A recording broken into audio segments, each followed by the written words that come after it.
Bancada governo e parlamentar se comunica ao governo a mantém date o candidato na ida ba comissário Cagnian.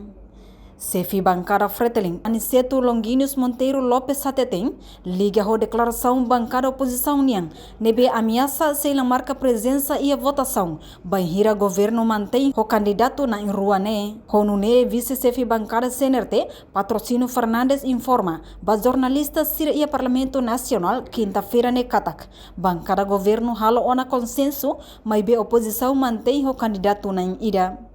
Também bancada governo se buka dalang, hodi halo comunicação dia com o governo, nuni eba oi bele halo ona eleição ba comissário foi comissão anticorrupção niang.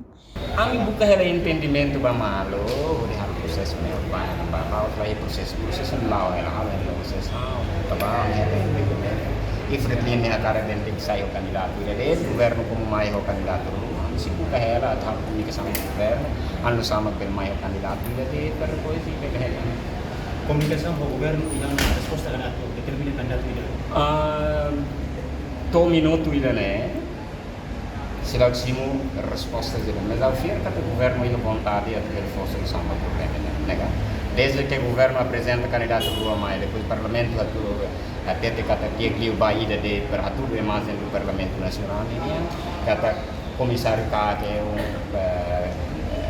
agente da NBR, serviço do Estado, serviço do governo, então precisa ter apoio máximo você representante polícia.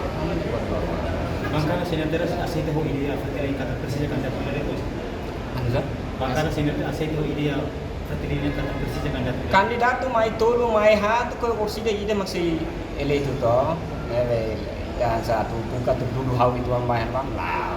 Candidato mai hat mai lima, quer dizer, lei né tem competência do governo, maka propõe candidato mai, atau candidato sanulu falega, candidato hat lima caída que nem competência do governo nia. Agora, mai parlamento, ele candidato, ele dari comissário de, né? Leve nem lá os problemas, aceita ou lá aceita, problema candidato de maksi parlamento nacional, né? Enquanto a oposição declara e a eleição candidato Sérgio Ornai eleito Calai, nem é competência deputado Ida Niang, também votação lá os hit cartão, mas bem voto secreto, que segredo individual. A reportagem Melda Fátima, Televisão Timor-Post. Janela informação ba Emma Hoto. Atau tem informação atual dia kliu, kita halua. Hane botão subscribe, like, halo comentário no faz do media social Hoto.